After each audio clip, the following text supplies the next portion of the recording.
Welcome everyone to a new chapter of my trip through the beautiful country of Laos. Currently, I'm waiting for a bus to pick me up, and from what I've heard, it's gonna be a sleeping bus bringing me to the capital Vientiane, and I'm gonna have to sleep in the same bed as a stranger. So that's already a pretty interesting adventure. Follow me for a new journey in Laos.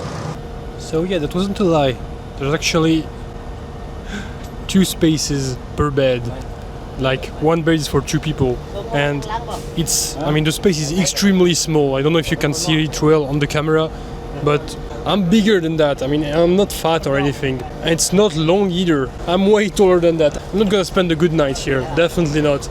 Unless there's no one in the other space, but that would be pretty unlikely, to be fair. The bus is probably full. So that's just an experience, I guess. So I guess this is how to flush the toilet in Laos. You have to take this disgusting water just here and pour it down directly. If only I could wash my hands after that, but there's probably not gonna be any soap. After an 11-hour bus ride, finally made it to the capital city of Vientiane. And turns out there's no public transport here, so you have to book like a tuk-tuk or a taxi or a motorbike, which I did, to go to the city center, because it's like 2-hour walk from here. It's only 7 a.m. I'm barely awake right now. I basically didn't sleep at all, because yeah, there was actually a guy next to me in the bus. So yeah, I think I'm just gonna grab coffee and see how it goes from there.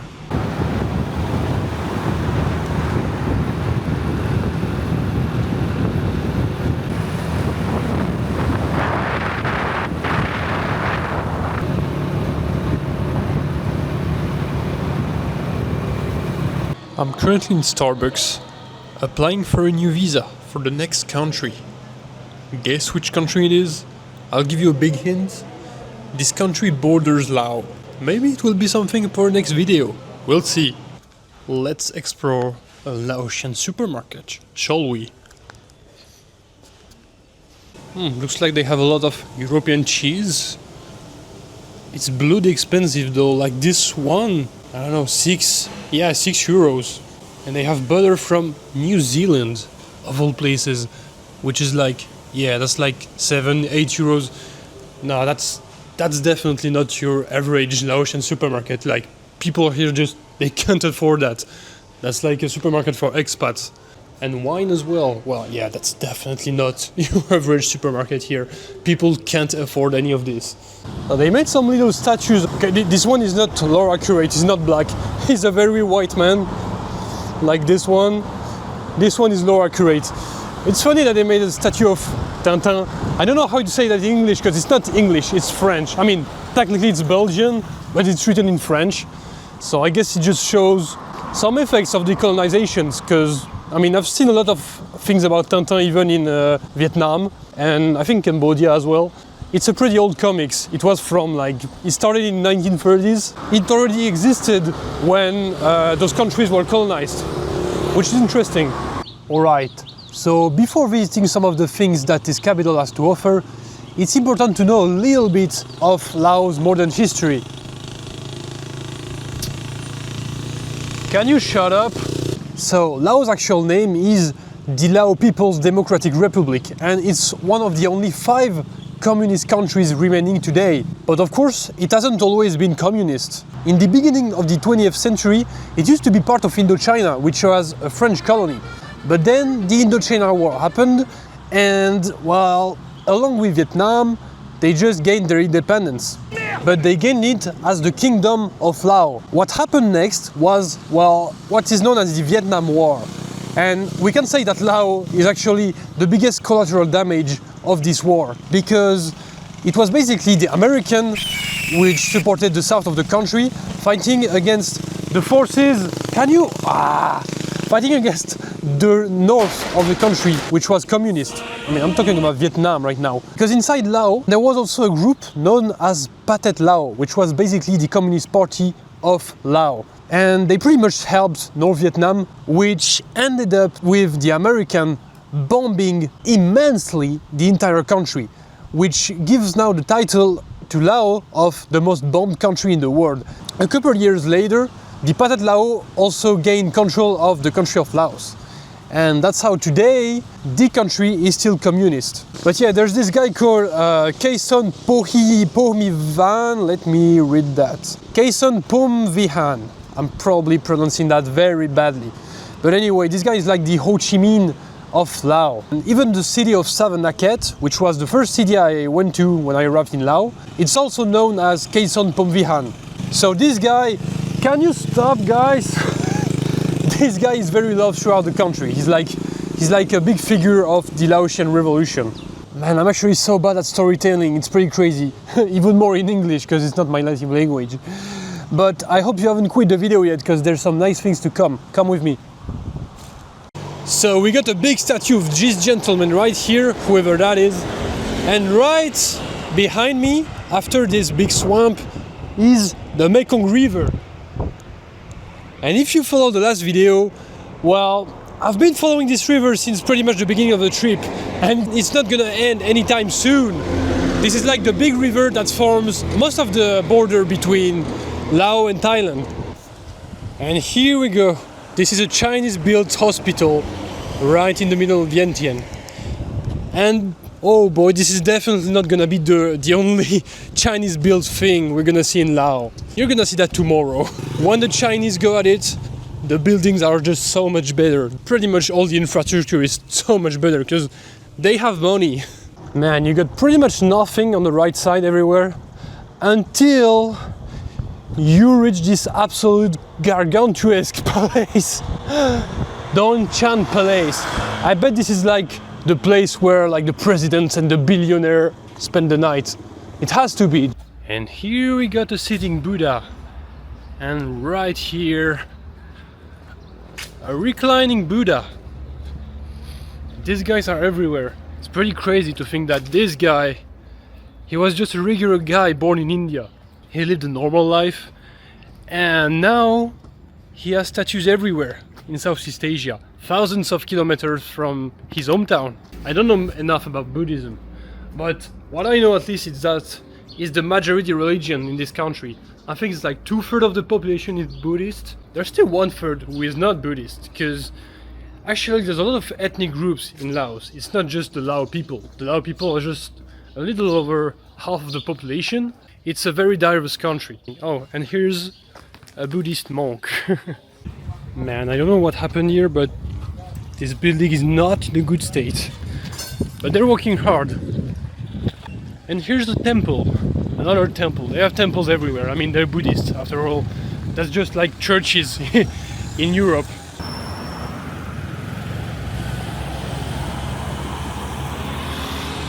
Laboratoire de sécurité alimentaire.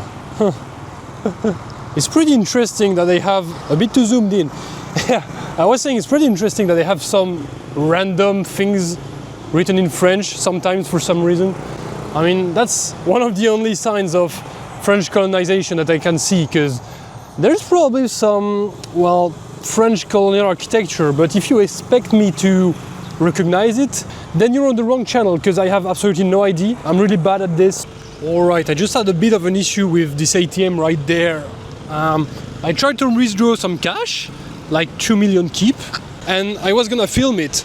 When I tried to start the camera, it just handed me the cash for like 10 seconds, and since I didn't take it, the machine just took it back.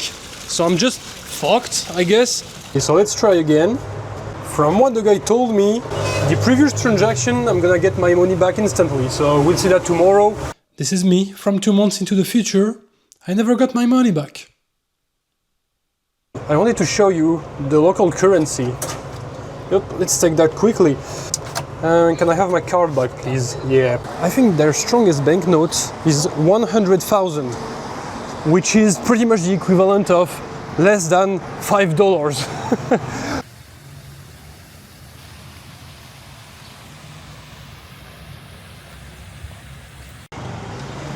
So if you were wondering where the Muslim Association of Vientiane capital is, well, it's there on Ruelle 03, just in case you wanted to know. Like, because there's so many Muslims here. Oh, that's not true, it's less than 1%, I think. But they do have their association. Why not?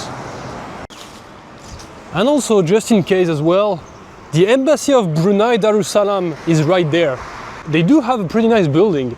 And they do have pretty nice hours too. What is that? They're barely working at all. I mean, embassies are all like that, it's crazy. Just in case you forgot what Laos' political regime is, here's a reminder. The hammer and sickle symbol. Maybe I shouldn't touch it, especially not right in front of the presidential palace or palais présidentiel. They even have a bigger one there. Look at that. Basically, every time you see the Lao flag, you have the hammer and sickle right beside it. I don't know if it's mandatory, if it's a law or anything. Could be. But at least you can't forget that Laos is a communist country, that's for sure. One thing that surprises me a little bit in Vientiane is, well, it's a very chill city. Like, in terms of traffic, when you go to other like big cities in Southeast Asia, there's hectic traffic everywhere. And look at that. There's barely any vehicle anywhere. Okay, it's not the biggest city, it's not Bangkok. There's like a bit less than 1 million people, but still. And really, it has been the case pretty much everywhere I went to in Laos so far. They probably don't have much traffic jams here.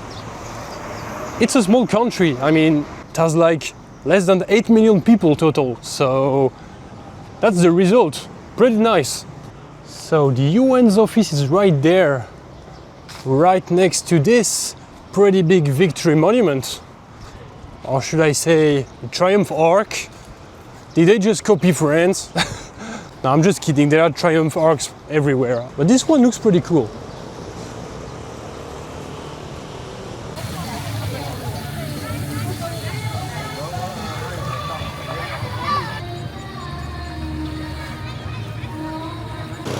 Hi again, yeah. Did you get the reverse into your bank? Not yet. Not yet, someday. Yeah, probably. Ek jy al daai kameras gecheck? That camera that you're carrying is fucking awesome shit, man. The first time I saw it. Yeah, it's really great actually. So what happens is, he taps on your face and he can walk around like this. The camera will face exactly. whatever he taps on. So you can go down, you can go up. Yeah, the camera follows me. Yeah. Is it possible to book the train for tomorrow? For 3 hours, 800 kip. Perfect. At 7 tomorrow? So I just got this little train ticket and I'm very happy about it because I really wanted to try this train. And you're gonna ask why? Because actually this train is not just any train in Southeast Asia. If you look at most of the trains, they're pretty bad, they're pretty slow. They're like very old trains on old tracks. However, when China gets involved, that's a different thing. In 2021, China decided to open a train line connecting the city of Vientiane to the city of Kunming in China, a city with more than 8 million people. So this city alone has more population than the entirety of Laos. So according to Google Maps, it takes 15 hours to get from here to the border by car. And by train now it takes 3 hours. So that might seem like very incredible, like life-changing for the people of Laos. But the truth is, the average salary in Laos is 170 euros per month. Well, basically the train ticket is around 1/5 of the monthly salary. So that's like 6 days of salary for a one-way ticket just to go to the border. Yeah, I don't think Laotian people, or at least most Laotian people, can actually use this train line, sadly. I'm gonna try this train line and see if it's worth it. And yeah, I think I'm gonna go to bed early today, just gonna go to the night market so we can be ready for the big train tomorrow. Welcome to Vientiane's night market.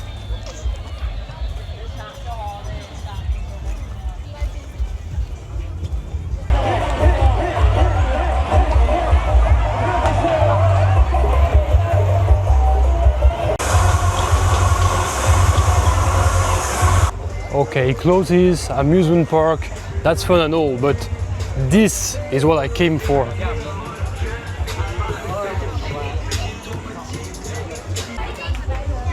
Ça va, Eddy? That's the menu. Huh. It's kind of expensive though, I'm not gonna lie. Okay, thank you. Well, that was disappointing. There's not many food options and everything is kind of overpriced. Like, it's like twice as expensive as in Savannakhet. What a lovely little street. It looks like there's some food here at least. Savaidi. How much is this? 35. Okay, I'll take one of these, please. Cup chai.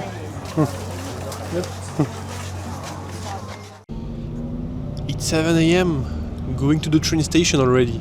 I'm alone in this very big minivan. Didn't even get time to eat breakfast at the hostel. It was free. I'm pretty sad. Alright, so that's the train station. I don't think I've ever seen one that big in Asia, to be fair. I mean, even anywhere, it's so immense.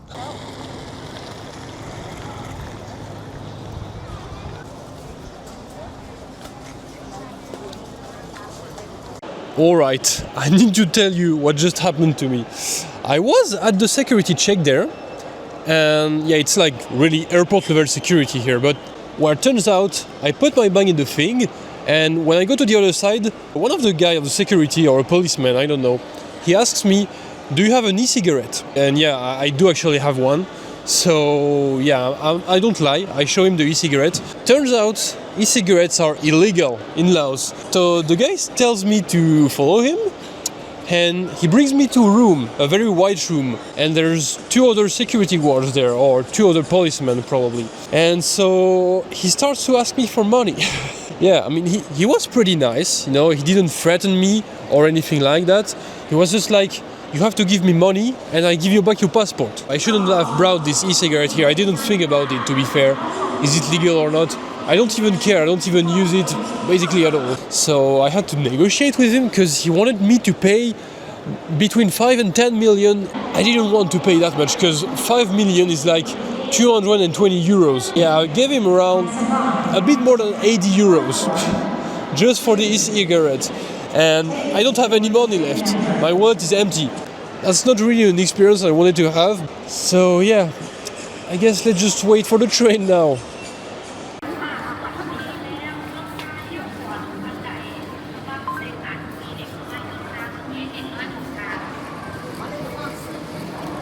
Ladies and gentlemen, the train number Hello. 10.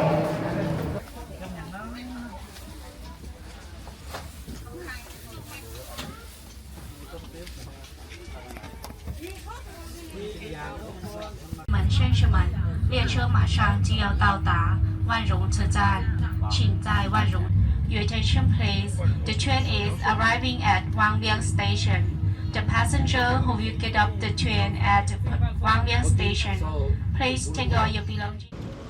It is right there in front of the Luang Prabang railway station that this adventure meets its end. So, was the train worth it? I would say no. Okay, it's a high-speed train, but it didn't really go that fast, and there's not that much to do in the train. I mean, they don't give you food, you can't charge your phone or anything like that.